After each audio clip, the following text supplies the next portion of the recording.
இயேசு கிறிஸ்துவின் நாமத்தினாலே உங்கள் யாவரையும் இந்த ரெஹபோத் வாயிலாக ஜாய் டிவி வழியாக உங்களை யாவரையும் பார்ப்பதில் அதிக சந்தோஷம் அடைகிறேன். கர்த்தர் தாமே இந்த நாளிலே உங்களை ஒவ்வொருவரையும் ஆசீர்வதித்து உங்களை உயர்த்துவாராக. இந்த நாளிலும் வேத பகுதியிலிருந்து ஒரு வார்த்தையை நான் உங்களுக்கு நேராக கொண்டு வர ஆண்டவர் இந்த நாளில் சித்தம் கொண்டவராக இருக்கிறார். ஏசாயா எழுதின தீர்க்க தரிசன புஸ்தகம் 30ஆம் அதிகாரம் 19வது வசனத்தை உங்களுக்காக நான் வாசிக்கிறேன். ஏசாயா எழுதின தீர்க்க தரிசன புஸ்தகம் 30ஆம் அதிகாரம் 19ஆம் வசனம். சீயோனை சேர்ந்த ஜனங்கள் எருசலேமில் வாசமாயிருப்பார்கள். இனி நீ அழுது கொண்டிராய். உன் கூப்பிடுதலின் சத்தத்துக்கு அவர் உருக்கமாய் இறங்கி அதை கேட்டவுடனே உனக்கு மறு உத்தரவு அருளுவார். அல்லேலூயா. இந்த வசனத்தில் இப்படியாக நம்ம பார்க்கிறோம், சீயோனை சேர்ந்த ஜனங்கள் எருசலேமில் வாசமாய் இருப்பார்கள். இனி நீ அழுது கொண்டிராய். உன் கூப்பிடுதலின் சத்தத்துக்கு அவர் உருக்கமாய் இறங்கி அதை கேட்டவுடனே உனக்கு மறு உத்தரவு அருளுவார் என்று சொல்லி நம்ம பார்க்கிறோம். இந்த வசனத்தில் அழகான ஒரு வார்த்தை சொல்லப்பட்டிருக்கிறது, இனி நீ அழுது கொண்டிராய். இன்றைக்கு நீங்கள் ஒரு வேளை அழுது கொண்டவர்களாக இந்த செய்தியை நீங்கள் பார்த்து கொண்டிருக்கலாம். கண்ணீரோடு வேதனையோடு அதிக கலக்கத்தோடு கூட இந்த நாளில் தேவ சமூகத்தில் நீங்கள் காணப்படலாம். ஆண்டவர் உங்களை பார்த்துதான் சொல்லி கொண்டிருக்கிறார், நீ இனிமேல் அழுது கொண்டிராய் என்று சொல்லி. இதில் அழகாக நம்ம பார்க்கும்போது நிறைய தேவதாசர்கள் வேதத்தில் அழுததாக நம்ம பார்க்கிறோம். விசேஷமாக பார்க்கும்போது சங்கீதக்காரனாகிய தாவீது சொல்லுகிறார், சங்கீதம் 6ஆம் சங்கீதம் 6 முதல் 8 வசனங்களை வரைக்கும் வாசிக்கும் போது, என் பெருமூச்சினால் இளைத்து போனேன், முழுவதும் என் கண்ணீரால் என் படுக்கையை மிகவும் ஈரமாக்கி என் கட்டிலை நனைக்கிறேன். துயரத்தினால் என் கண்கள் குழி விழுந்து போயிற்று, என் சத்துருக்கள் அனைவர் நிமித்தமும் மங்கி போயிற்று. அக்கிரமக்காரரே, நீங்கள் எல்லாரும் என்னை விட்டு அகன்று போங்கள், கர்த்தர் என் அழுகையின் சத்தத்தை கேட்டார் என்று சொல்லி. இந்த நாளில் நீங்கள் கூட அழுது கொண்டவர்களா, துக்கத்தோடு கூட வேதனையோடு கூட இந்த செய்தி நீங்கள் கேட்டுக்கொண்டிருக்கலாம். ஆண்டவர் உங்களை பார்த்து சொல்லுகிறார், எப்படி தாவீது சொல்லுகிறாரோ, கர்த்தர் என் அழுகையின் சத்தத்தை கேட்டார் என்று தாவீது சொன்னது போல நீங்கள் இன்னைக்கு சொல்ல போறீங்க, ஆண்டவர் என்னுடைய அழுகையின் சத்தத்தை கேட்டார் என்று. உண்மையாகவே நம்முடைய கண்ணீரை காண்கிற தேவனாய், நம்முடைய கதறுதலை கேட்கிற தேவனாய் அவர் இருக்கிறார். எதையும் கண்டு கொள்ளாமல் அவர் போகிறவர் அல்ல, நம்முடைய அழுகையின் சத்தத்தை அவர் கேட்கிறவராக இருக்கிறார். அதனால தான் ஆண்டவர் இன்றைக்கு நம்மளை பார்த்து சொல்லுகிறார், நீ அழுது கொண்டிராய், இனி நீ அழவே வேண்டாம். உன்னோட வாழ்க்கையில நீ எந்த காரியத்தை குறித்து எந்த விஷயத்தை குறித்து நீ அழுது கொண்டிருக்க வேண்டிய அவசியமே இல்லை. ஏனென்றால் கர்த்தர் எல்லாவற்றையும் பார்த்து கொள்ளுகிற ஒரு தேவனாய் இருக்கிறார். லூக்கா எழுதின சுவிசேஷம் 6ஆம் அதிகாரம் 21ஆம் வசனத்துல இப்படியாய் நம்ம பார்க்கிறோம், இப்பொழுது அழுகிற நீங்கள் பாக்கியவான்கள், இனி நகைப்பீர்கள். அல்லேலூயா. இந்த நாளில் ஒருவேளை நம்ம நிறைய விஷயங்களுக்காய், ஒருவேளை மனுஷனுடைய வார்த்தைகள் நிமித்தம் நம்ம அழுது கொண்டு இருக்கலாம், இல்லை வீட்டில் உள்ள கடன் பிரச்சனை அதிகரித்தது நிமித்தமாய் நம்ம அதிகமாய் அழுது கொண்டு இருக்கலாம், இல்லை நம்ம நினைத்தது நடக்கலை, என்னுடைய ஜபத்திற்கு இன்னும் பதில் வரலை, இல்லை எனக்கு ஒரு நல்ல ஒரு வீடு இல்லை, எனக்கு ஒரு நல்ல ஒரு ஆசீர்வாதம் இல்லை, நல்ல ஒரு வேலை இல்லை என்று சொல்லி ஒருவேளை நம்ம கலங்கி கொண்டு இருக்கலாம், அழுது கொண்டு இருக்கலாம். ஆனால் ஆண்டவர் இன்றைக்கு நம்மளை பார்த்து சொல்லுகிறார், அழுகிற நீங்கள் பாக்கியவான்கள். அழுகிற உங்களை பார்த்து ஆண்டவர் சொல்லுகிறார், அழுகிற நீங்கள் பாக்கியவான்கள், இனி நகைப்பீர்கள். இனி ஆண்டவர் நம்மை நகைக்க வைக்க போகிறார். அல்லேலூயா. இனிமேல் ஆண்டவர் நம்முடைய வாழ்க்கையில நம்முடைய எல்லா விஷயத்திலும் ஆண்டவர் நகைக்கும்படியான ஒரு ஆசீர்வாதத்தை நமக்கு கொடுக்கிறார். அல்லேலூயா. ஆண்டவர் நம்ம அப்படியே அழுது கொண்டிருக்கவே ஆண்டவர் விடவே மாட்டார். நம்ம இன்றைக்கு அழுதோம் என்றால் நாளைக்கு ஆண்டவர் நல்ல ஒரு சந்தோஷத்தை, சமாதானத்தை, மகிழ்ச்சியை ஆண்டவர் கொடுக்க அவர் வல்லமையுள்ள தேவனா இருக்கிறார். ஒருவேளை இன்றைக்கு நீங்கள் அழுது கொண்டவர்களாய் பார்த்திருந்தா நீங்க நினைச்சுக்கோங்க, ஆண்டவர் உங்களை பாக்கியவான்களாய் ஆண்டவர் தெரிந்து கொண்டிருக்கிறார். சீக்கிரமாக உங்களோட வாழ்க்கையில ஒரு மகிழ்ச்சியின் சத்தம் கேட்க போகிறது. உங்க குடும்பத்துல, உங்களோட வீட்டுல மகிழ்ச்சியின் சத்தமும் ஆடல் பாடல் சத்தமும் கேட்க போகிறது என்று ஆண்டவர் இன்றைக்கு உங்களை பார்த்து சொல்லுகிறார். எரேமியா எழுதின தீர்க்க தரிசன புஸ்தகம் 31ஆம் அதிகாரம் 16வது வசனத்துல இப்படியாய் சொல்லுகிறான், நீ அழாதபடிக்கு உன் சத்தத்தை அடக்கி நீ கண்ணீர் விடாதபடிக்கு உன் கண்களை காத்துக்கொள் என்று கர்த்தர் சொல்லுகிறார். கர்த்தர் இன்றைக்கு நம்மளை பார்த்து தான் சொல்றார், நீ அழாதபடிக்கு உன் சத்தத்தை அடக்கி நீ கண்ணீர் விடாதபடிக்கு உன் கண்களை காத்துக்கொள் என்று கர்த்தர் சொல்லுகிறார் என்று சொல்லி. ஆண்டவர் நீங்க கண்ணீர் விடாதபடி, உங்களுடைய சத்தத்தெல்லாம் அடக்கி நீங்கள் கண்ணீர் விடாதபடி உங்களை காத்து கொள்ளும் போது ஆண்டவர் இந்த நாளில் உங்களுடைய கிரியைகளுக்கு ஏற்ற பலனை உங்களுக்கு கொடுக்குற அவர் தேவனாக இருக்கிறார். அதனால் நீங்கள் எந்த விஷயத்துக்காகவும் நீங்கள் ஒருவேளை சோர்ந்து போனவர்களாக இன்றைக்கு இந்த வேத வசனங்களை நீங்கள் பார்த்து கொண்டு இருக்கலாம், இந்த டிவி நிகழ்ச்சியை நீங்கள் பார்த்து கொண்டு இருக்கலாம். ஆண்டவர் உங்களை பார்த்து சொல்கிறார், நீங்கள் எந்த விஷயத்துக்கும் அழவே வேண்டிய அவசியமே இல்லை, அழ வேண்டாம், நீங்கள் அழவே வேண்டாம் என்று ஆண்டவர் இன்றைக்கே உங்களை ஆற்றி தேற்றுகிற ஒரு அன்பராய் உங்களோடு கூட ஆண்டவர் பேசி கொண்டு இருக்கிறார். வெளிப்படுத்தின விசேஷம் 7ஆம் அதிகாரம் 17ஆம் வசனத்தில் நம்ம பார்க்கும்போது தேவன் தாமே அவர்களுடைய கண்ணீர் யாவையும் துடைக்கிறவராய் இருக்கிறார். அல்லேலூயா. இந்த வசனத்தில் பார்க்கும்போது தேவன் அவர்களுடைய கண்ணீர் யாவையும் துடைப்பார். ஆண்டவர் இன்றைக்கு உங்கள் கண்ணீரை துடைக்க போகிறார். ஒருவேளை உங்கள் கணவர் உங்கள் பக்கத்தில் இருந்து உங்களுடைய கண்ணீரை துடைக்காமல் இருக்கலாம், இல்லை உங்கள் மனைவி உங்கள் பக்கத்தில் இருந்து, உங்கள் பிள்ளைங்க உங்கள் பக்கத்தில் இருந்து உங்களுடைய கண்ணீரை துடைக்காமல் இருக்கலாம். ஆனால் உங்களை படைத்த தேவன், உங்களை உருவாக்கினவர், தாயின் கருவிலே உருவாகும் முன்னமே உங்களை அறிந்த தேவன் இன்றைக்கு வந்து உங்களுடைய கண்ணீரை துடைக்கிறவராக இருக்கிறார். ஹல்லேலூயா. இருக்கிற இடங்களிலே ஆமென் என்று சொல்லி ஆண்டவருடைய நாமத்தை உயர்த்துவோமா? அவர் உண்மையாகவே நம்முடைய கண்ணீரை துடைக்கிறவராய் இருக்கிறார். ஆகார் உண்மையாகவே ஒரு கைவிடப்பட்ட சூழ்நிலையில வனாந்திரத்துல அலைந்து திரியும் போது அவளை கண்டு ஆண்டவர் அவளுடைய கண்ணீரை துடைத்து அவளுடைய கஷ்டங்களுக்கெல்லாம் விலக்கி காத்து கொள்ளும் போது அவள் அந்த இடத்துல ஒரு ஆண்டவருக்கு பெயரிடுகிறார், நீர் என்னை காண்கிற தேவன் என்று சொல்லி. இன்றைக்கும் ஆண்டவர் நம்மளை காண்கிறவரா இருக்கிறார். நம்மளை கண்டும் காணாதவர் போல போகிறவர் நம்மளுடைய ஆண்டவராகிய தேவன் அல்ல. அவர் நம்முடைய கண்ணீரை யாவையும் அவர் துடைத்து நம்மளை ஆசீர்வதிக்கவே ஒரு வல்லமையுள்ள தேவனாக இருக்கிறார். இன்று ஏதோ ஒரு காரியத்தில் நீங்கள் அழுது கொண்டு இருக்கிறீங்களா? ஒருவேளை கடன் பிரச்சனை உங்களை அதிகமாய் அழுத்தி உங்களுடைய வாழ்க்கையில் ஒரு பெரிய சுமையை கொடுத்து கொண்டிருக்கிறதா? அந்த கடன் பிரச்சனையினால அழுது கொண்டிருக்கிறீங்களா? இல்லை மனுஷர் பேசுகிற தேவையில்லாத வார்த்தைகளினால இன்றைக்கு அழுது புலம்பி கொண்டு இருக்கிறீங்களா? இல்லை உங்களோட வாழ்க்கையில் ஒரு நல்ல ஒரு வேலை இல்லை, எனக்கு நான் படித்ததுக்கு ஏற்ற எனக்கு ஒரு வேலை இல்லை, நிரந்தரமான வேலை இல்லை என்று சொல்லி நீங்கள் கலங்கி கொண்டவர்களாக இந்த நாளில் காணப்படலாம். இல்லை ஏதோ ஒரு விஷயத்திற்காக நீங்கள் இந்த நாளில் கலங்கி கொண்டு வேதனையோடு அழுது கொண்டு இருக்கலாம். ஒருவேளை திருமண தடையாக இருக்கலாம், இல்லை உங்கள் வீட்டில் ஏதோ ஒரு நன்மையான ஆசீர்வாதம் வர வேண்டி நீங்கள் அநேக நாட்களாய் காத்து கொண்டிருக்கலாம். இல்லை உங்களுக்கு ஒரு குழந்தை பாக்கியம் வேணும் என்று சொல்லி கூட உங்களுடைய இருதயத்தில் வெளியில் ஒருவேளை நீங்கள் சிரித்து கொண்டு இருப்பீங்க. உங்களுடைய இருதயத்தில் தினந்தோறும் நீங்கள் அழுது கொண்டவர்களாக இந்த நேரத்தில் நீங்கள் இந்த செய்தியை கேட்டுக்கொண்டிருக்கலாம். ஆண்டவர் உங்களை பார்த்து தான் சொல்கிறார், இனி நீ அழவே வேண்டாம், உன்னுடைய கிரியைகளுக்கு எல்லாம் பலனுண்டு, உன் விண்ணப்பத்தை நான் கேட்டேன், உன் கண்ணீரை கண்டேன் என்று சொன்ன தேவன் உண்மையாகவே ஆண்டவர் உங்களுடைய கண்ணீர் யாவையும் ஆண்டவர் துடைத்து உங்களை சாட்சிகளாக நிறுத்த ஒரு வல்லமையுள்ள தேவனா இருக்கிறார். ஏதோ ஒரு பண தேவைக்காக ஆண்டவருடைய சமூகத்தை நோக்கி பார்த்து கொண்டு இருக்கிறீங்களா? இல்லை ஏதோ ஒரு கொடிய வேதனையினால நீங்க அகப்பட்டு, கொடிய வியாதியினால நீங்கள் அகப்பட்டு அதிலிருந்து விடுதலை ஆக முடியாதபடி வலியினால வேதனையினால நீங்கள் அழுது கொண்டிருக்கிறீங்களா? ஆண்டவர் நிச்சயமாய் இன்றைக்கு உங்களுடைய கண்ணீர் யாவையும் துடைக்கிற ஒரு தேவனாய் அவர் நம்ம மத்தியிலே நின்று கொண்டு இருக்கிறார். ஹல்லேலூயா.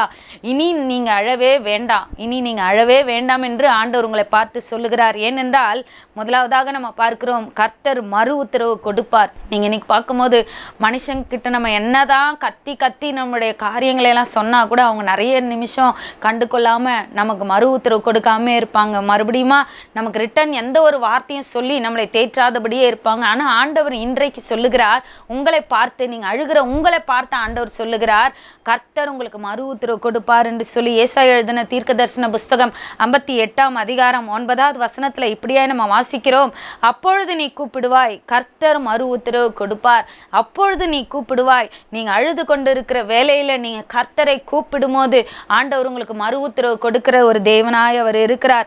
அன்னாளுடைய வாழ்க்கையை நம்ம பார்க்கும்போது அவ கர்த்தருடைய சமூகத்துல அவளுடைய சக்கலத்தை அடிக்கடி அவளுக்கு குழந்தை இல்லாததை சுட்டி காட்டி அவளை மனமடி வாக்கி கொண்டே இருப்பானா, அண்ணால் ஆண்டவருடைய சமூகத்தில் அழுதவளாய் தன்னுடைய இருதயத்தை ஊற்றி அவள் செபிக்கிறாள். இருதயத்தை ஆண்டவருடைய சமூகத்தில் ஊற்றி விட்டேன் என்று சொல்லி அந்த இடத்துல செபிக்கும் போது ஆண்டவர் அவளுடைய ஜபத்திற்கு மனமிறங்கி ஆண்டவர் அவளுக்கு ஒரு சாமுவேலை கொடுத்து அவளை சந்தோஷப்படுத்துவாரானால் நம்மளுக்கும் ஒரு ஆசீர்வாதத்தை கொடுக்க, நம்மளை அழுது கொண்டிருக்கிற காரியத்துல மறு உத்தரவு கொடுத்து ஆண்டவர் நம்மளை சந்தோஷப்படுத்த மகிழ்ச்சியாக்க ஒரு வல்லமையில தேவனா இருக்கிறார். பாருங்க, அவளோட வாழ்க்கையில ஒரு பெரிய சந்தோஷம். இதுவரைக்கும் மலடியாய் இருந்த அந்த அன்னாளுடைய வாழ்க்கை ஒரு செழிப்புள்ள ஒரு வாழ்க்கையை நோக்கி கடந்து போகிறது. ஒரு தீர்க்கதரிசியே பெற்றெடுக்கும்படியான ஒரு ஸ்லாக்கியத்தை அவள் பெற்றிருந்தால் பாருங்க, அவளுடைய அழுகையின் கண்ணீரின் ஜபத்திற்கு ஆண்டவர் உடனே பதிலை கொடுத்து மறு உத்தரவு உடனே கொடுத்து ஆண்டவர் அவளை சந்தோஷப்படுத்துவாரானால் நம்மையும் ஆண்டவர் சந்தோஷப்படுத்த ஒரு வல்லமையுள்ளவரா இருக்கிறார். சங்கீதம் 91ஆம் சங்கீதம் 15வது வசனத்துல நம்ம வாசிக்கும் போது, அவன் என்னை நோக்கி கூப்பிடுவான், நான் அவனுக்கு மறு உத்தரவு அருளி செய்வேன், ஆபத்தில் நானே அவனோடு இருந்து அவனை தப்புவித்து அவனை கனப்படுத்துவேன் என்று சொல்லி நம்ம பார்க்கிறோம். அதனால நம்ம ஆண்டவரை நோக்கி எந்த சூழ்நிலையிலையும் நம்ம அழுது கொண்டே இல்லாதபடி ஆண்டவரை நம்ம நோக்கி கூப்பிடும் போது ஆண்டவர் உடனே நமக்கு மறு உத்தரவு கொடுக்கிற ஒரு தேவனா இருக்கிறார். அது மாத்திரமல்ல, எந்த ஆபத்து நேரிடுகிற சமயங்களில கூட நம்மோடு கூடவே இருந்து ஆண்டவர் நம்மளை விடுவிக்கிறவராய், கனப்படுத்துகிறவராய், தப்புவிக்கிறவராய் இருக்கிறார் என்று சொல்லி நம்ம வேதத்துல வாசிக்கிறோம். அதனால எந்த விஷயத்துக்காகவா ஆகிலும் நீங்கள் அழுது கொண்டே இல்லாதபடி ஆண்டவர் உங்களுக்கு மறு உத்தரவு கொடுப்பார் என்று சொல்லி ஆண்டவருடைய சமூகத்தில் மாத்திரம் உங்களுடைய இருதயத்தை ஊற்றுங்க. தயவு செய்து மனுஷர்களிடத்துல போய் அழுது புலம்புவதை நிறுத்திடுங்க. மனுஷங்க ஒரு நேரம் உங்களை கவனித்து கேட்பாங்க, இன்னொரு தரம் அவங்க கிட்ட நீங்கள் போய் உங்களுடைய கவலைகளெல்லாம் சொல்லும் போது உங்களை ஏளனமாய் பேசுவாங்க. மற்றவர்களிடத்துல உங்களுடைய பேரை சொல்லி ஸ்பாயில் பண்ணுகிறவர்களாக இருப்பாங்க. ஆனால் நீங்கள் தேவனுடைய சமூகத்தில் மாத்திரம் அன்னாலை போல இருதயத்தை ஊற்றி ஜெபிக்கிறவர்களாக இருந்தீங்கன்னா உங்களுடைய கண்ணீரின் ஜெபம் கேட்கப்படும். உடனே ஆண்டவர் மறு உத்தரவு கொடுத்து உங்களை சந்தோஷப்படுத்த அவர் வல்லமையுள்ள தேவனாய் இருக்கிறார். சங்கீதம் 138 சங்கீதத்தில் நம்ம வாசிக்கும் போது, நான் கூப்பிட்ட நாளிலே எனக்கு மறு உத்தரவு அருளினீர், என் ஆத்மாவிலே பலன் தந்து என்னை தைரியப்படுத்தினீர் என்று சொல்லி தாவீது அழகாக சொல்லுகிறார். நான் கூப்பிட்ட நாளிலே நீர் எனக்கு மறு உத்தரவு அருளினீர் என்று சொல்லி, அது மாத்திரமல்ல என்னுடைய ஆத்மாவிலே பலன் தந்து என்னை தைரியப்படுத்தினீர் என்று சொல்லி அவர் சொல்லுகிறதாக பார்க்கிறோம். நம்முடைய வாழ்க்கையில் கூட இப்படி தான் அநேக நேரம் அழுது கொண்டே நம்ம இருக்கிறோம். நம்ம ஆண்டவருடைய சமூகத்தில் நம்ம நேரத்தை கொடுக்காதபடி, ஜெபிக்காதபடி நம்ம அழுது கொண்டே நம்ம அழலாம் அப்படின்னு சொல்லி அழுது கொண்டே நம்ம காணப்படுவோம். ஆனால் நம்ம அழுகிறதுனால எந்த ஒரு பலனுமே கிடையாது. கர்த்தருடைய சமூகத்தில் நீங்கள் உங்களுடைய கண்ணீரை வடித்து பாருங்கள். கர்த்தருடைய சமூகத்தில் உங்களுடைய இருதயத்தை ஊற்றி நீங்கள் ஜெபிக்கும் போது ஆண்டவர் உங்களுடைய ஆத்மாவில் ஒரு புது பலனை கொடுப்பார். நீங்கள் ஒரு வேளை சோர்ந்து போனவர்களாக இன்றைக்கு நீங்கள் காணப்படுவீர்கள் என்றால்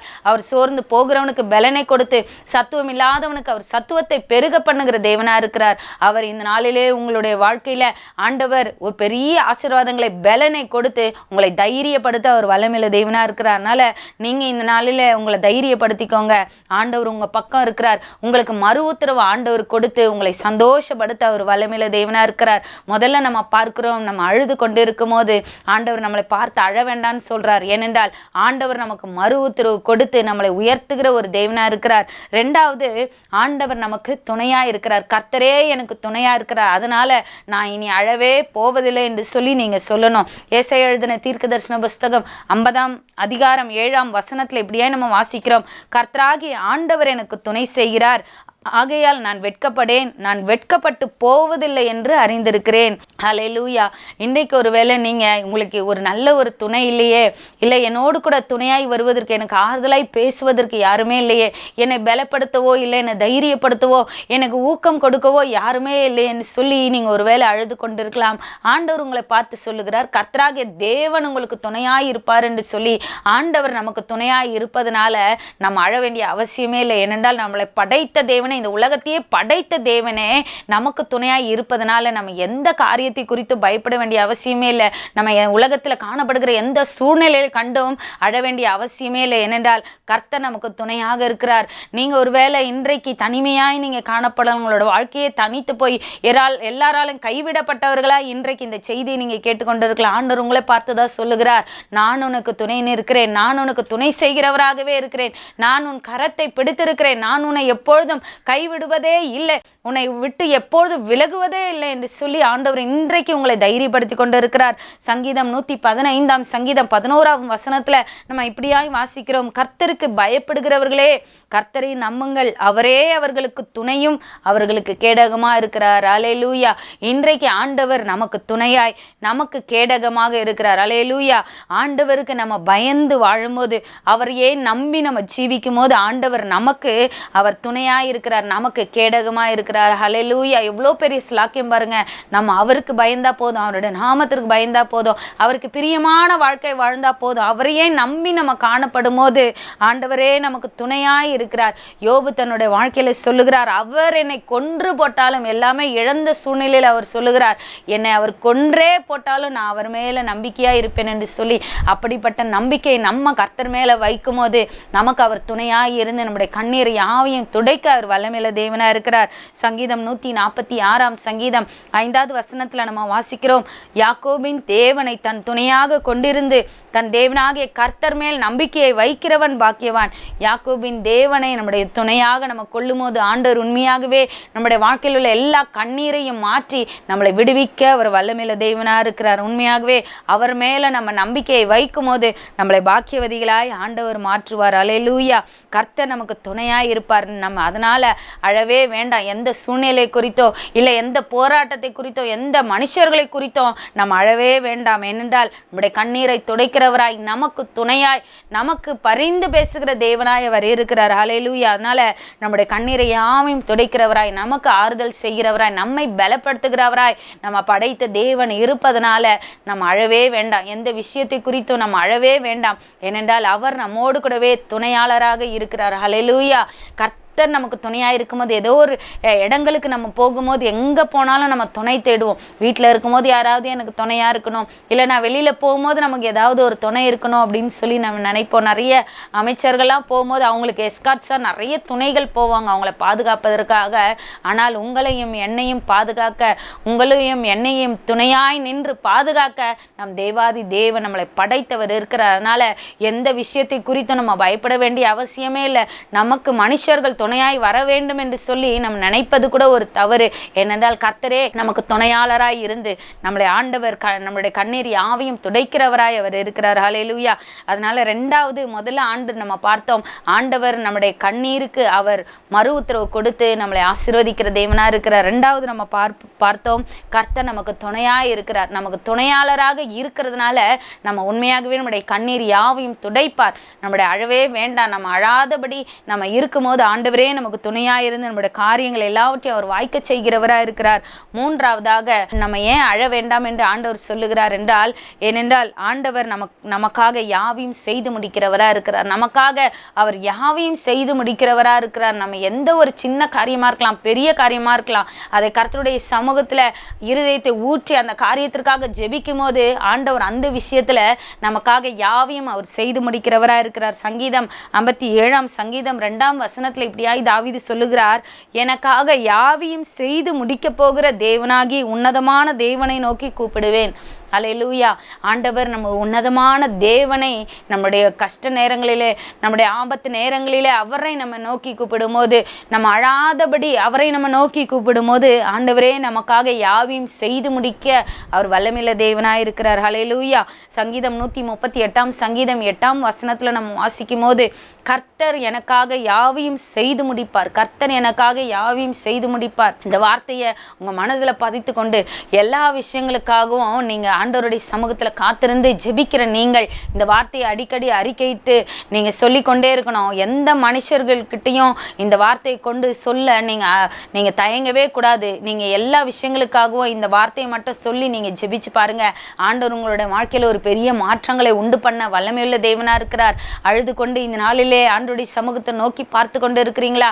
வியாதியோடு, பலவீனங்களோடு, கண்ணீரோடு, போராட்டத்தோடு கூட இந்த நாளிலே அழுது கொண்டு இந்த நிகழ்ச்சியை பார்த்து கொண்டு இருக்கிறீங்களா? கர்த்தர் உங்களை பார்த்துதான் சொல்லுகிறார், உங்களுக்காக யாவையும் அவர் செய்து முடிக்கிற தேவனாய் அவர் இருக்கிறார். உங்களுக்காக எல்லாவற்றையும் ஆண்டவர் ஏற்கனவே சிலுவையில சுமந்து ஆண்டவர் தீர்த்து விட்டார். உங்களுடைய பாவங்களை, உங்களுடைய சாபங்களை, உங்களுடைய நோய்களை யாவற்றையும் ஆண்டவர் இயேசு கல்வாரி சிலுவையில உங்களுக்காக ஏற்கனவே அவர் செய்து முடித்து விட்டார். அதனால நம்ம எந்த விஷயத்தை குறித்தும் அழ வேண்டிய அவசியமே இல்லை. எல்லா காரியத்திற்கும் ஆண்டவர் ஒரு முடிவை உண்டாக்க ஒரு வல்லமையுள்ள தேவனா இருக்கிறார். நிச்சயமாகவே முடிவு உண்டு. உன் நம்பிக்கை வீண் போகாது என்ற வசனத்தின்படியாக ஆண்டவர் நமக்காக எல்லாவற்றையும் ஆண்டவர் செய்து முடிக்க அவர் ஆயத்தமுள்ள தேவனாய் இருக்கிறார். நம்ம வேதத்துல அநேகரை பார்க்கும்போது ஆண்டவர் அவருடைய ஜனங்களுக்காக ஆண்டவர் எல்லாவற்றையும் செய்து முடித்தார். அதே போல நம்முடைய வாழ்க்கையில கூட ஆண்டவர் நமக்காக, நம்ம ஒருவேளை மனுஷர்களால் தள்ளப்பட்டவர்களா இருக்கலாம், நம்ம ஒருவேளை மனுஷர்களால் கைவிடப்பட்டவர்களாய், ஏமாற்றப்பட்டவர்களாய் காணப்படலாம். ஆண்டவர் இந்த நாளிலே நம்மை பார்த்துதான் சொல்றார், உங்களுக்காக நான் யாவையும் செய்து முடிக்கிற தேவனாய் இருக்கிறேன் என்று சொல்லி. அதனால கலங்காதபடி நம்ம கர்த்தர் நமக்காக யாவையும் செய்து முடிக்கிறவராய் இருக்கிறதுனால நம்ம அழவே வேண்டாம். நம்ம கர்த்தருடைய கரத்துல எல்லா விஷயங்களையும் ஒப்பு கொடுக்கும் போது ஆண்டவரே நமக்காக எல்லாவற்றையும் செய்து முடிக்கிறவரா இருக்கிறார். நம்ம பார்க்கும் போது தாவீது அழகா சொல்லுவார், கர்த்தர் எனக்காக வழக்காளிகளோட வழக்காடுவார் என்று சொல்லுகிறார். நம்ம ஒருவேளை நிறைய கோர்ட் விஷயங்களுக்காக, கோர்ட்டு காரியமாய் நம்ம அலைந்து திரிந்து கொண்டிருக்கலாம். ஆண்டவர் நம்மளை பார்த்துதான் சொல்றார், இந்த காரியத்துல நிச்சயமாகவே ஒரு அற்புதங்களை நான் செய்வேன், உங்களுக்காக நான் யாவையுமே செய்து முடிப்பேன், நான் நீதியாய் நியாயம் தீர்க்கிறவராய் உங்களுக்காக யாவையும் செய்து முடிப்பேன் என்று ஆண்டவர் இந்த நாளிலே உங்களுக்கு வாக்கு பண்ணுகிறார். அதனால இன்றைக்கே நமக்காக அவர் எல்லாவற்றையும் செய்கிற தேவனாய், வழக்காளிகளோடு வழக்காடுகிறார், யுத்தம் பண்ணுகிறவர்களோடு அவர் யுத்தம் பண்ண வல்லமையுள்ள தேவனாய் இருக்கிறார். நம்ம மோசே கிட்ட ஆண்டவர் பேசும்போது யாத்ராகமம் 14ஆம் அதிகாரம் 14வது வசனத்துல சொல்லப்படுகிறது, கர்த்தர் உங்களுக்காக யுத்தம் பண்ணுவார், நீங்கள் சும்மா இருப்பீர்கள் என்று. நம்ம அமைதியா கர்த்தருடைய கருத்துல எல்லாவற்றையும் ஒப்பு கொடுத்துட்டு இருந்தா மாத்திரம் போதும். ஆண்டவர் நமக்காக அவரே அந்த யுத்தம் பண்ணுகிறவர்களோட யுத்தம் பண்ணுகிற தேவனாய் இருக்கிறார். அந்த இஸ்ரவேல் ஜனங்களுக்கு விரோதமாக பார்வோன் அவர்களை பின்தொடர்ந்து அவர்களை எப்படியாவது அவர்களை கொன்றுவிடணும், இந்த ஜனங்கள் இனிமே அவர்கள் வாழவே கூடாது, இவர்களை எப்படியாவது அழித்து விட வேண்டும் என்று சொல்லி அவர்கள் பின்பாக வந்ததாக நம்ம பார்க்கிறோம். ஆனா செங்கடலுக்கு வரும்போது இஸ்ரவேல் ஜனங்கள் திகைத்து போனாங்க, எங்களுக்கு வழியே இல்லையே, நாங்க எப்படி போவோம், நாங்க எப்படி இந்த செங்கடலை கடந்து போவோம், எங்களுக்கு வேற வழியே இல்லையே என்று திகைத்து கொண்டு இருக்கிற வேலை அழுகையோடு தங்களுடைய பிள்ளைகளெல்லாம் சுமந்து கொண்டு அவர்கள் வரும்போது ஆண்டவர் அவர்களை பார்த்து மோசே கிட்ட ஆண்டவர் சொல்றார், உன்னுடைய கோலினால அந்த தண்ணீரை அடி என்று சொல்லும் போது அந்த செங்கடலை அவர் இரண்டாக பிளந்ததாக நம்ம பார்க்கிறோம். ஆண்டவருடைய பிள்ளைகள் வெட்டாந்திரையில ஒரு சாதாரண தரையில நடந்து போகிறது போல அந்த கடலின் நடுவில அவர்கள் நடந்தார்கள் என்று நம்ம வேதத்துல பார்த்தோம். அது மாத்திரமல்ல, அவர்களுக்கு பின்பாக அவர்களை எப்படியாவது கொன்றுவிட வேண்டும் என்று பின்பாக வந்த அந்த பார்வோனின் சேனையும் ஆண்டவர் கடலிலே கவிழ்த்து போட்டார் என்று சொல்லி நம்ம பார்க்கிறோம். அதனால நமக்கு விரோதமாய் கூட்டம் கூடி நமக்கு விரோதமாய் ஜனங்கள் முறுமுறுத்து கொண்டிருந்தால், நமக்கு விரோதமாய் ஜனங்கள் அவர்கள் ஏளனமாய் நம்மளை பேசி கொண்டிருந்தாலும் நம்ம அவர்களை கண்டு கொள்ளாதபடி நம்ம கர்த்தருடைய சமூகத்துல முன்னேறி செல்லும் போது, நம்ம அழாதபடி நம்ம முன்னேறி செல்லும் போது ஆண்டவரே நமக்கு யுத்தம் பண்ணுகிறவர்களோட அவருக்கு யுத்தம் பண்ண அவர் வல்லமையுள்ள தேவனா இருக்கிறார். அதனால எந்த விஷயத்தை குறித்தும் தயவு செய்து கலங்கவே கலங்காதீங்க. ஆண்டவர் அவர் நம்ம படைத்த தேவன், அவர் உண்மையுள்ள தேவனாய் இருக்கிறார். நம்ம அழவே வேண்டாம் என்று ஆண்டவர் இன்றைக்கு நம்மளை பார்த்து வாக்கு பண்ணுகிறார். ரோமர் 9ஆம் அதிகாரம் 28ஆம் வசனத்துல இப்படியாய் நம்ம வாசிக்கிறோம், அவர் நீதியோட சீக்கிரமாய் தம்முடைய காரியத்தை நிறைவேற்றுவார், கர்த்தர் பூமியிலே சீக்கிரமாகவே காரியத்தை நிறைவேற்றி முடிப்பார் என்றும் ஏசாயா இஸ்ரவேலரை குறித்து சொல்லுகிறதாக நம்ம பார்க்கிறோம். அவர் நீதியோட சீக்கிரமாய் வருகிறார், நீதியோட சீக்கிரமாய் வந்து ஆண்டவர் நம்முடைய காரியத்தை எல்லாம் நிறைவேற்றுகிறவரா இருக்கிறார். இன்றைக்கு உங்க வாழ்க்கையில அநியாயமாய் நீங்க இந்த நாளில நடத்தப்படுகிறீங்களா, அநியாயமாய் நீங்க என்ன நியாயமாய் செய்தீர்களோ அதற்கேற்ற பலனை உங்களுக்கு கிடைக்காம இன்னைக்கு கஷ்டப்படுத்தி கொண்டிருக்கிறாங்களா, ஆண்டவர் நிச்சயமாய் நீதியாய் உங்களுக்கு நீதி செய்கிற தேவனாய் இருக்கிறார். உங்களுக்காய் அவர் வழக்காடுகிறவராய், உங்களுக்காக அவர் யுத்தம் பண்ணுகிற தேவனாய் இருக்கிறார். அதனால ஆண்டவருடைய வார்த்தையை மாத்திரம் பிடிச்சு கொள்ளுங்க. கர்த்தர் எனக்காக யாவையும் செய்து முடிப்பார் என்று சொல்லிக்கொண்டே இருங்க. கர்த்தர் உண்மையாகவே உங்களுக்காக யாவையும் செய்து முடித்து ஆண்டவர் உங்களுடைய தலையை அவர் உயர்த்துகிற ஒரு தேவனாய் இருக்கிறார். அதனால நீங்க அழவே வேண்டாம், நீங்க அழவே வேண்டாம் என்று ஆண்டவர் இன்றைக்கு வாக்கு பண்ணுகிறார். நீ இனி அழ வேண்டாம் என்று ஆண்டவர் இந்த நாளிலே உங்களை ஆறுதல் படுத்தி உங்களோடு கூட பேசுகிற ஒரு தேவனாய் இருக்கிறார். அல்லேலூயா. அதனால இந்த செய்தியை பார்த்து கொண்டிருக்கிற உங்களை பார்த்து ஆண்டவர் வாக்கு பண்ணுகிறார், நீங்க எந்த விஷயத்தை குறித்தும் அழவே வேண்டாம். ஆண்டவருடைய சமூகத்துல மாத்திரம் உங்களுடைய இருதயத்தை நீங்க ஊற்றி நீங்க ஜெபிக்கிறவர்களாய் இருக்கும்போது ஆண்டவரே உங்களுக்காக பெரிய காரியங்களை செய்ய ஒரு வல்லமையுள்ள தேவனா இருக்கிறார். அல்லேலூயா. ஆகாரின் கண்ணீரை கண்ட தேவன், அன்னாளின் அழுக்குரலை கேட்டு அவளுடைய ஜபங்களுக்கு மறு உத்தரவு கொடுத்த தேவன் இன்றைக்கு உங்களுக்காக ஆண்டவர் காரியங்களை மாறுதலாய் முடிய பண்ண அவர் வல்லமையுள்ள தேவனா இருக்கிறார்.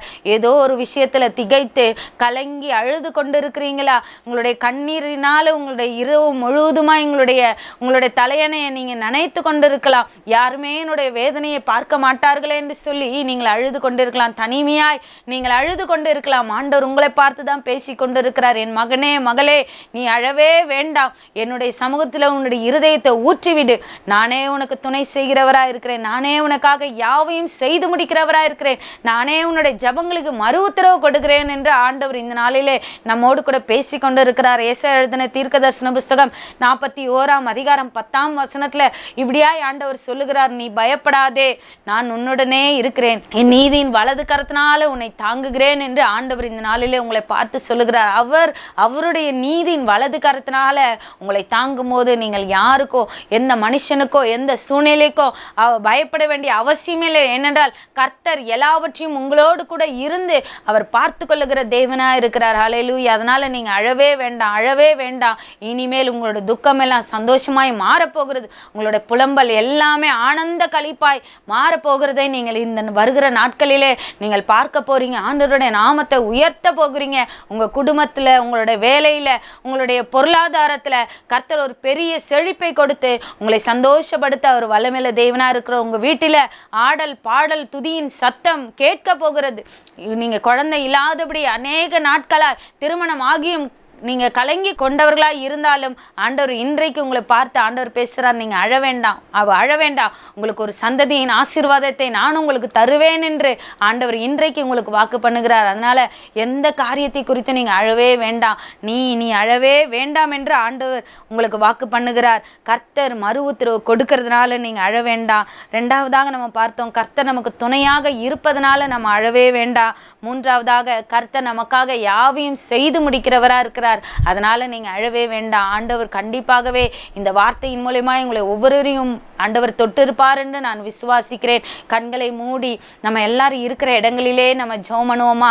ஆண்டவரே அப்பா, இந்த நாளிலே என்னோடு கூட பேசியிருக்கிறீரே அப்பா. நான் ஆண்டவரே இந்த கண்ணீரின் வழியா, இந்த கண்ணீரின் பாதியில, கண்ணீரின் பள்ளத்தாக்கில நான் கடந்து வரும்போது என்னோடு கூட நீங்க பேசியிருக்கிறீரே. உம்முடைய வார்த்தைகளுக்காக நான் நன்றி செலுத்துகிறேன் அப்பா. ஆண்டவரே உம்முடைய வார்த்தைகள் அப்பா, ஆண்டவரே அப்பா ஸ்தோத்திரம், என்னோட வாழ்க்கையில அப்படியே பலிக்கட்டும் அப்பா. உம்முடைய ஒவ்வொரு வார்த்தைகளும் என்னோட வாழ்க்கையில ஆமென்றும் ஆமென் என்றும் பலிக்கட்டும் அப்பா. இந்த வேளையில ஆண்டவரே இந்த செய்தியை யாரெல்லாம் ஆண்டவரே தொலைக்காட்சிக்கு முன்பாக அமர்ந்து பார்த்து கொண்டு இருக்கிறார்களோ அத்தனை பேருடைய கண்ணீரை இன்றைக்கே துடைக்கப்படுவதாக. இன்றைக்கே கர்த்தர் துடைத்து அவர்களை சந்தோஷப்படுத்துவீராக. என்னென்ன விஷயங்களுக்காக உம்முடைய முகத்தை நோக்கி பார்த்து பிள்ளைகள் கண்ணீர் வடித்து கொண்டு இருக்கிறார்களோ அத்தனை காரியங்களிலே கர்த்தர் இன்றைக்கே அற்புதங்களை செய்வீராகப்பா, செய்வீராக ஆண்டவரே. ஆகாரின் குரலை ஆண்டவர் அந்த வனாந்தரத்துல கண்டீரே அப்பா. மகளை கண்ணோக்கி பார்த்து ஒரு பெரிய ஆண்டவரே நீரூற்றை கட்டளையிட்டவர் அப்பா. ஒவ்வொருட வாழ்க்கையில ஒரு ஆசீர்வாதத்தின் நீரூற்றை இப்பொழுதே கட்டளையிடுவீராகப்பா. ஆண்டவரே குழந்தை இல்லாத ஆண்டவரே அண்ணாளை கண்ணோக்கி பார்த்தீரே. மலடியாயிருந்த அந்த அண்ணாளை கண்ணோக்கி பார்த்து அவளை நினைத்தருளின கர்த்தரப்பா. இந்த நேரத்துல யாரெல்லாம் நோக்கி பார்க்கிறார்களோ அவர்களுடைய நினைத்தருளி அவர்களுடைய கண்ணீரை கண்டு அவர்களுக்கு உண்மையாகவே இந்த வேளையில ஒரு ஆசீர்வாதமான வாசல்கள் திறக்கப்படட்டும். எந்த காரியத்தில் அற்புதம் தேவைப்பட்டு கலங்கி கொண்டிருக்கிறார்களோ அந்த விஷயங்களிலே நீர் அற்புதங்களை இப்பொழுதே செய்து பிள்ளைகளோட தலையை நீர் உயர்த்தி கனப்படுத்த முடியாது நான் செபிக்கிறேன் அப்பா. உங்க சமூகத்துல நாங்கள் வைக்கிறோம் அப்பா. இனி நீ அழுது கொண்டிரா என்ற வசனத்தின்படியாக ஆண்டவரே இனி நீ அழவே வேண்டாம் என்று ஆண்டவர் உங்களை பார்த்து சொல்லுகிறார். நீங்கள் எந்த விஷயங்களுக்கும் அழவே வேண்டாம் என்று ஆண்டவர் இந்த நாளில் உங்களை பார்த்து வாக்கு பண்ணுகிறார். அல்லேலூயா, அல்லேலூயா. அப்படியாய் நீர் எங்களோடு கூட பேசி நம்முடைய வார்த்தைகளுக்காக நாங்கள் நன்றி செலுத்துகிறோம் அப்பா. நீர் எங்களுடைய ஆண்டவரே ஜபங்களுக்கு மறு உத்தரவு கொடுக்கிறவர் அப்பா. எங்களுக்கு துணையாய் இருக்கிறவர், எங்களுக்காக யாவையும் செய்து முடிக்கிறவராய் நீர் எங்களோடு கூட இருப்பதனால நாங்கள் எந்த ஆண்டவரே காரியத்தை குறித்து அழ வேண்டிய அவசியமே இல்லப்பா. அண்ணால போல உம்முடைய சமூகத்தில் எங்களுடைய இருதயத்தை நாங்கள் ஊற்றி ஜெபித்திருக்கிறோம். அற்புதங்களை கர்த்தர் நீங்க காண செய்வீராக. உங்க சமூகத்தில் ஒப்பு கொடுக்கிறோம். ஆவியானவர் எங்களோடு நடத்துங்க, ஆசீர்வதிங்க. இயேசு கிறிஸ்து மூலமாய் ஜெபித்து ஜெயம் எடுக்கிறோம் நல்ல பிதாவே. ஆமேன், ஆமேன். இந்த செய்தியின் மூலமாய் ஆண்டவர்களோடு கூட இடைப்பட்டிருக்கிறாருன்னு நாங்கள் உண்மையாகவே ஆண்டவருக்குள்ளாக விசுவாசிக்கிறோம். எங்களுடைய சபை இந்த திரையில காணப்படுகிற விலாசத்திலே உள்ளது. நீங்கள் வேறு எந்த சபைக்கும் போகாதவர்களாய் இருப்பீர்கள் என்றால் எங்களுடைய சபைக்கு நீங்கள் கடந்து வரும்படி அல்லது உங்களுடைய ஜெப விண்ணப்பங்களுக்காகவும் உங்களுக்கு தேவையான ஆலோசனைகளை கொடுக்கவும் நாங்கள் எப்பொழுதும் ஆயத்தமுள்ளவர்களாய் இருக்கிறோம். அதனால் இந்த திரையில காணப்படுகிற விலாசத்திலையும் இல்லை இந்த ஃபோன் நம்பருக்கும் நீங்கள் ஃபோன் பண்ணுவீர்கள் என்றால் நாங்கள் உங்களுக்கு ஜெபிக்க அது உண்மையாகவே அது பிரயோஜனமுள்ளதாக இருக்கும். கர்த்தர் தாமே உங்களை ஒவ்வொருவரையும் ஆசீர்வதிப்பாராக. ஆமேன்.